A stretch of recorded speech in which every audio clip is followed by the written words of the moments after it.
kita mulai sepuh, udah tua renta, apakah pernah ada adegan dalam kehidupan kita membentak orang tua kita sampai orang tua kita merasa ketakutan kepada anaknya sendiri.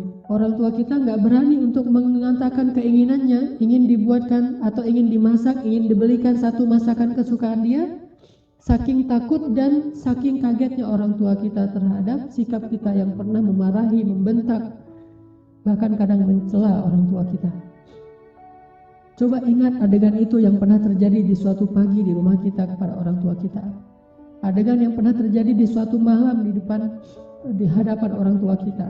Bahkan kadang kita pernah memarahi orang tua kita sampai dia malu di hadapan orang banyak, di hadapan saudara-saudara kita, di hadapan saudara-saudaranya, di hadapan orang banyak yang dia tidak kenal, mungkin di jalan, mungkin di pasar, mungkin di mal, mungkin dimanapun. Karena kita kecewa kepada orang tua kita, lalu kita marahi orang tua kita habis-habisan di depan orang banyak.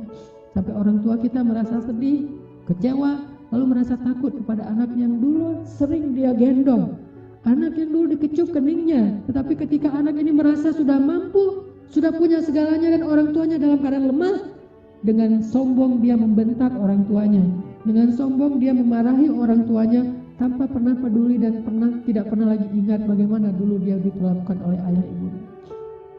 Ingat, adegan itu pernah terjadi dalam kehidupan kita. Kalau kita merasa kita tidak pernah melakukan itu, mungkin kita adalah seorang pelupa.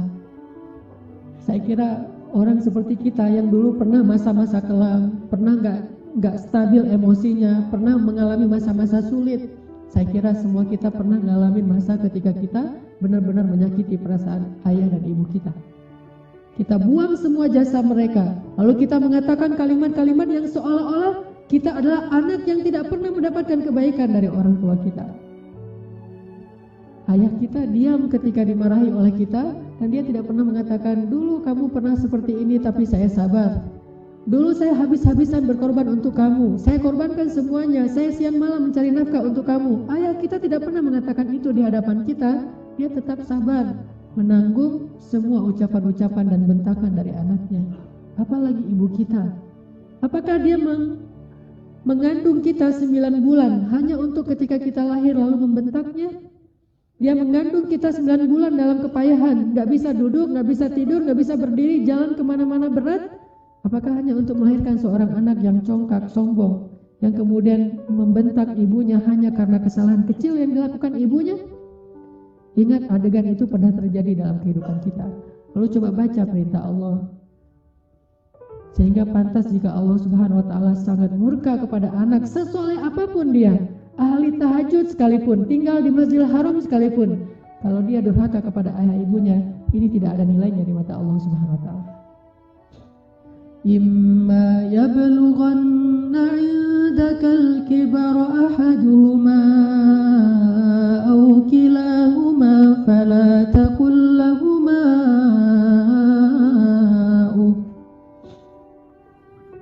Seandainya salah satu dari mereka atau keduanya tumbuh atau hidup bersama kalian dalam tanggungan kalian, maka janganlah sekali-kali kalian mengatakan kepada keduanya kalimat-kalimat yang menyakiti. Uffin. Allah larang kita untuk mengatakan itu. Lebih baik kita tidak pernah sholat sunnah sekalipun kalau kita masih bisa tetap menjaga lisan kita kepada orang tua, daripada kita menjadi ahli ibadah tetapi kita tidak mampu menjaga lisan kita dari menyakiti orang tua kita. فلا تقل لهما أف ولا تنهرهما فلا تقل لهما أف ولا تنهرهما وقل لهما قولا كريما. فلا تقل لهما أف. Kalimat uff ini adalah kalimat ketika seorang anak tidak mau mendengar ucapan nasihat dari orang tuanya, dia berpaling, maka itu adalah kalimat uff. Dia tidak mengabaikan apa yang diucapkan oleh orang tuanya adalah kalimat uff. Orang tuanya belum selesai berbicara, dia sudah pergi, itu adalah kalimat uff. Orang tuanya memberikan usulan tetapi bagi dia itu sesuatu yang tidak penting, maka itu kalimat uff. Semua kalimat mengabaikan Yang menyakiti perasaan orang tua kita adalah kalimat uff. Sedangkan wala tanharhuma adalah kalimat seorang anak yang merasa lebih benar daripada orang tuanya. Kalimat sombong, kalimat yang seorang anak merasa lebih tahu daripada orang tuanya. Atau bisa jadi orang tuanya melakukan satu kesalahan kecil, lalu anaknya melarang orang tuanya melakukan kesalahan itu. Ibu, jangan malu-maluin saya di depan umum. Ayah gak usah seperti itu. Melarang orang tuanya melakukan sesuatu yang menurut dia tidak pantas, itu termasuk wala tanharhuma. Jangan larang dia, biarkan dia melakukan apa yang dia kehendaki selama itu bukan dosa besar. Bahkan apalagi urusan-urusan sepele di rumah tangga kita, mungkin dia melakukan sesuatu yang gak berkenan bagi kita. Katakanlah misalnya dia memakai baju yang menurut kita tidak selalu pantas. Katakanlah dia beradab dengan adab yang tidak terlalu kita senangi. Jangan larang dia, tetapi ajaklah dia bicara yang baik-baik. Jangan pernah melarang dia melakukan sesuatu yang membuat dia merasa disalahkan, yang membuat dia merasa sensitif, karena semua itu masuk wala tanharhuma. Terus apa yang harus kita lakukan? Wa qul lahuma qawlan karima. Katakan kepada keduanya ucapan yang karim, ucapan yang mulia. Bagaimana ucapan yang mulia? Disertai dengan senyum dari anaknya, dengan suara yang lemah lembut, dengan tetap menjaga perasaan orang tuanya. Itulah qaulan karimah. Tapi kalau kita mengucapkan kalimat yang paling benar sekalipun, bahkan tentang perintah Allah sekalipun, kita bilang kepada orang tua kita, atau kita larang orang tua kita dari berbuat satu kesalahan. Misalnya ibu kita membicarakan tentang orang lain, dia menggibah karena dia tidak paham bahwa itu dosa. Dia menggibah, dia tidak pernah ngaji seperti kita karena nggak punya waktu sebanyak kita, dia sibuk mengurus kita. Suatu saat dia menggibah tentang saudaranya, tentang keluarga, tentang orang lain. Maka jangan larang dia dengan cara yang membuat dia merasa sakit hati, membuat dia merasa tersinggung. Walaupun dia salah dan kita yang benar. Kita mengatakan kalimat yang baik, yaitu kalimat yang ibu jangan menggibah orang lain, ibu itu dosa besar dan seterusnya, yang membuat dia sedih, itu termasuk wala tanharhuma. Terus apa yang harus kita katakan? Katakan qaulan karima. Pilih kalimat yang paling baik yang bahkan belum pernah kita ucapkan semasa hidup kita. Bahkan kepada pacar kita, istri kita, suami kita, orang yang paling kita cintai pun kita belum pernah katakan kalimat sebaik itu. Katakan itu kepada orang tua. Mereka lebih berhak dapat kalimat yang terbaik dari anaknya. Siapa suami kita sehingga kita memilih kata-kata yang paling santun untuknya, tapi kita tidak menyedekahkan kata-kata itu untuk orang tua kita? Siapa istri kita? Pengorbanan apa yang sudah diberikan istri kita? Dia hanya datang dalam kehidupan kita karena melihat situasi kita, melihat diri kita, melihat kepribadian kita, hasil dari perjuangan orang tua kita. Harta kita yang sudah mapan, pekerjaan kita yang sudah jelas, kemudian penampilan kita yang menarik, semua ini hasil pengorbanan orang tua kita, lalu istri kita mengambil manfaat darinya. Siapa dia untuk kita lebih dahulukan daripada ayah ibu kita? Apalagi orang yang bukan siapa-siapa dalam kehidupan kita, tidak ada hubungan apapun selain pertemanan, yang kemudian kita menyebutnya sebagai kekasih kita. Apakah dia lebih berhak mendapatkan qaulan karima daripada ayah ibu kita? Makanya Allah mengatakan wa qul lahuma qaulan karima. Selalu tersenyum ketika berbicara kepada orang tua kita, bahkan dalam kondisi ketika kita tidak nyaman perasaannya, dalam kondisi kecewa sekalipun, dalam kondisi tersinggung sekalipun, kita berhak untuk tersinggung, tetapi kita tidak berhak untuk mengekspresikannya di hadapan orang tua kita. Wajar manusia tersinggung, wajar manusia kecewa, tetapi kita tidak berhak sama sekali mengekspresikan kekecewaan itu di hadapan orang tua kita. Kenapa? Allah katakan wa qul lahuma qaulan karima wa la tanharhuma. Jangan tunjukkan rasa tidak senang kalian kepada mereka. Apalagi kalau orang tua kita sudah mulai pikun. Banyak kesalahan yang dia akan lakukan. Dia datang kepada kita punya budaya di keluarga bersama istri kita dan anak-anak kita. Dia datang dan melakukan hal-hal yang tidak sesuai dengan budaya di rumah kita. Kalau ayah kita seorang laki-laki yang perokok misalnya, maka dia merokok di sembarang tempat, lalu dia tidak pakai asbak, dia buang puntung rokoknya atau mungkin debu dari rokok itu di mana-mana. Karena kita merasa bahwa rumah kita tidak punya budaya seperti ini, kita marah kepada orang tua kita. Tetap jangan marahi dia, wala tanharhuma. Jangan cela dia, jangan marahi dia, kata Allah SWT, walaupun dia melakukan kesalahan sekalipun. Ibu kita juga demikian, mungkin dia sering tersinggung dengan menantunya, yaitu pasangan kita, dengan suami kita, dengan istri kita. Tetap walaupun ibu kita yang salah, jangan kita menghardik dia, wala tanharhuma. Tetapi kita minta istri kita, suami kita untuk lebih bersabar kepada mertuanya. Walaupun yang salah adalah mertua. Itu yang Allah maksud wala tanharhuma. Jangan pernah, jangan abaikan apa yang dia ucapkan. Jangan cela dia walaupun dia berbuat kesalahan, tetapi wa qul lahuma qawlan karima, ucapan yang paling baik yang sekali kita ucapkan membuat hati orang tua kita merasa bahagia dan senang. Orang tua kita memang kadang butuh nafkah dari anaknya, tetapi itu bukan yang terpenting bagi mereka. Memang kadang mereka telepon kita di akhir bulan meminta dikirimin uang, tetapi itu bukan yang inti dalam kehidupan mereka. Yang paling mereka rindukan dari anaknya adalah ketika anak itu bisa datang, mencium tangan orang tuanya, tersenyum kepada orang tuanya, diam ketika orang tuanya bicara, sangat santun terhadap orang tuanya, melebihi santunnya dia kepada seorang yang paling dia hormati di antara manusia, kepada seorang ustadz yang dia kagumi, kepada seorang atasan yang dia hormati, kepada seseorang yang dia segani karena kebijaksanaannya, karena kearifannya, maka orang tua jauh lebih penting dari mereka semuanya. Wakhfid lahuma janahaz zulli minar rahmah, wakhfid lahuma janahaz zulli minar rahmah, wa qur rabbirhamhuma kama rabbayani shaghira. Dan rendahkanlah dirimu terhadap mereka berdua dengan penuh rasa kasih sayang. Rendahkan dirimu. Kalau dalam bahasa Arab kalimat wakhfid lahuma janahaz dzul itu adalah kalimat ketika kita merasa tidak ada apa-apanya dibandingkan mereka.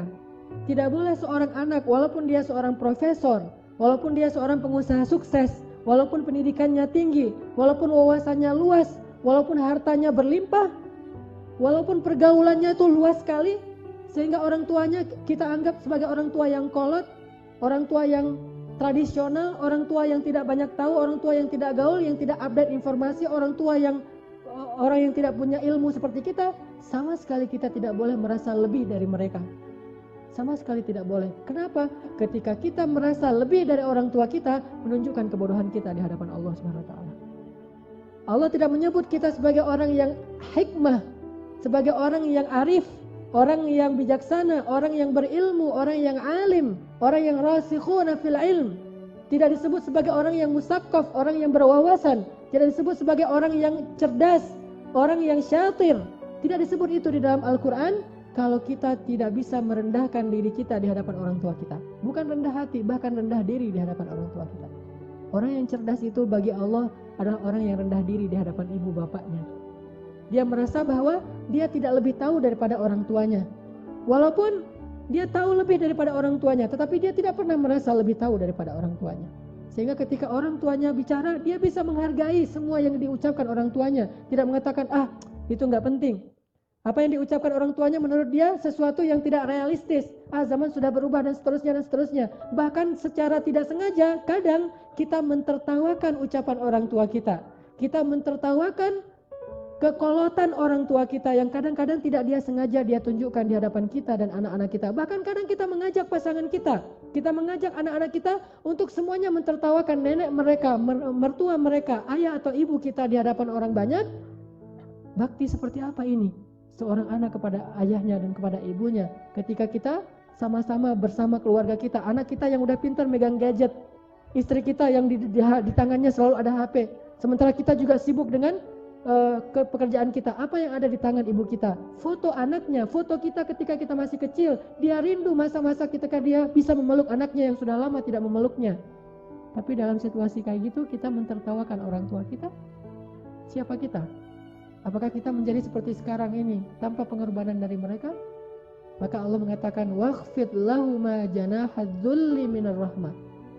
Rendahkan dirimu di hadapan orang tuamu beserta dengan kasih sayang. Rendahkan diri dengan kasih sayang. Bahkan kalau kata Nabi ketika ada seorang laki-laki yang menawarkan diri untuk berjihad bersama Rasulullah, Rasulullah bertanya, apakah ibumu masih hidup? Dia mengatakan, ya Rasulullah, ilzam rijlaiha. Apa kalimatnya? Ilzam rijlaiha. Ilzam itu adalah terus menerus.